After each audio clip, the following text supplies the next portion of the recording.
Manuel Ugarte to Manchester United, Mikel Merino to Arsenal, and Federico Chiesa to Liverpool. These are the three signings made by three of the big clubs in the Premier League. We're going to analyze to see which club got the best deal based on these categories right here: their fee, the necessary position in terms of like, was this a spot that they needed filled, and also impact players. Are they going to come on and be a starter right away that's going to help them improve their results? Now, this transfer window has been absolutely crazy. There's still a day and a half left at the time I'm recording this video.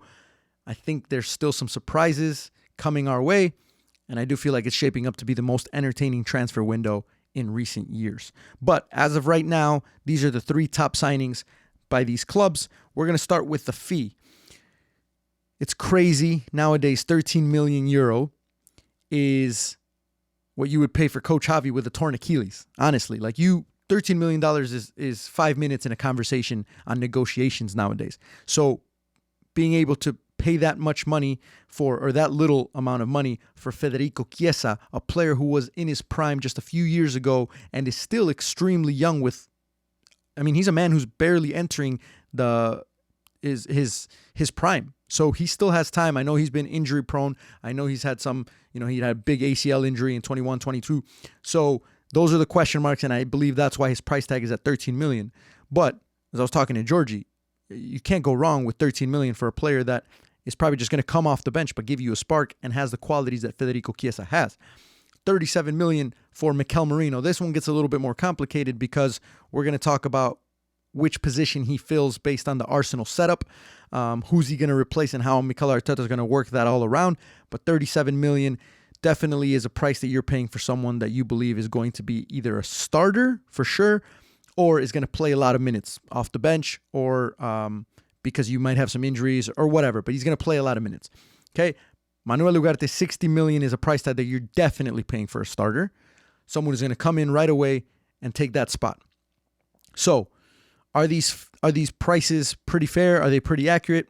I don't necessarily think so, because I don't think you can fit. I don't think 3.5 Federico Chiesas equals 1 Manuel Ugarte, but you know how these transfers work, right? However, I do think for the most part, every single club got a good deal because they didn't absolutely break the bank, unless you're talking about Manchester United, and I don't think they broke the bank anywhere near Chelsea. For them, they might have. However, it goes into the next bit, which is the necessary position. So Manuel Ugarte fills a necessary position for Manchester United. They've brought him in to replace Casemiro, in my opinion, who has not found his form at Manchester United. He's had a lot of ups and downs, but mostly downs. And he's just not the player that he was at Real Madrid, that they thought they were getting. I believe Manuel Ugarte unlocks a lot of potential for Manchester United because it allows Kobbie Mainoo to play slightly higher up the pitch.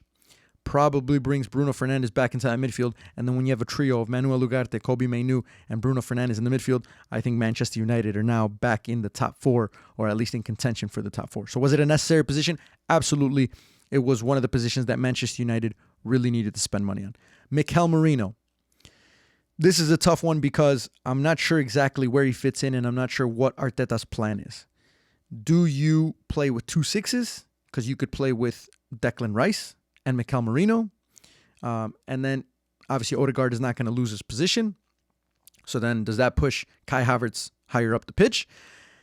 The reason why this gets complicated is also because you don't necessarily need to play with 2 6s, because Arsenal play with the inverted fullback. Last game, we saw Jurrien Timber playing centrally in possession. So it allows you to have Declan Rice down there, or if you're going to play with somebody like Thomas Partey or Jorginho, you can do that as well.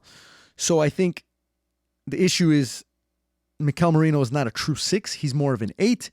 And we already have Declan Rice, who I don't think is going to lose his position. Martin Odegaard is going to stay as the 10. And we also have Kai Havertz in that spot, who you can always bring back into the midfield, which I think is a much better position for him than a center forward.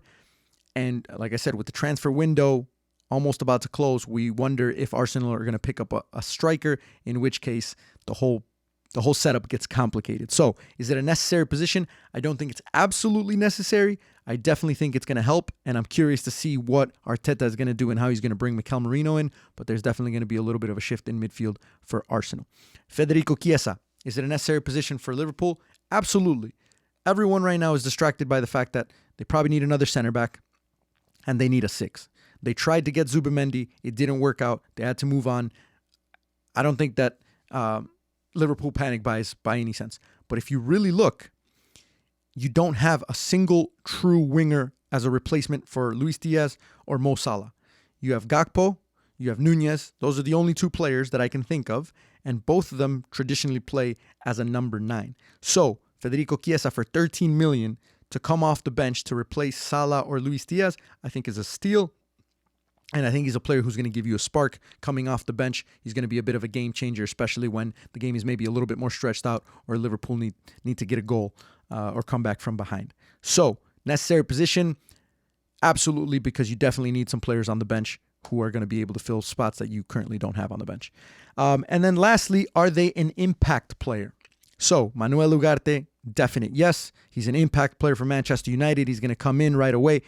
Definitely think he's going to start. He's going to bench someone, most likely Casemiro. Mikel Merino, I don't think he's an impact player. I don't think he's going to change the trajectory of our Premier League title hopes. I think he's definitely going to help strengthen the squad. And I'm looking at it from a perspective of if we're going to compete against Manchester City, we have to compete with our roster depth and our squad depth. So how far can we go into the Champions League? How consistent can we be in the Premier League and all the domestic tournaments? I think Mikel Merino definitely is going to help us do that. I don't think he's going to be an impact player in certain games that we're going to need him to win. Federico Chiesa, impact player, partly. And I say partly only because I don't think he's going to be a starter, but I do think coming off the bench in some of these games, he's definitely going to have an impact. He's going to be the spark, like I said earlier. So when you look at everything all together, I think each club got a really good deal, but I would be probably slightly happier if I was a Manchester United fan, just because Manuel Ugarte is going to come in, be a starter, be an impact player, and you're really hoping that that fee pays off. So you get what you pay for ultimately, and hopefully Liverpool are thinking that they paid a little bit less than what they're getting because they're getting a solid player. I think Mikel Merino's right around the fair price point, but ultimately they all got a good player. I think Manuel Ugarte probably takes the win if you did all the scientific ways to figure out the fee, the necessary position, and the impact player. But let me know in the comment section what you guys think. Who got the best deal? And is there any transfers that are going to be surprising coming over the next day and a half that are going to strengthen one of these 3 big clubs in the Premier League even more? Let me know.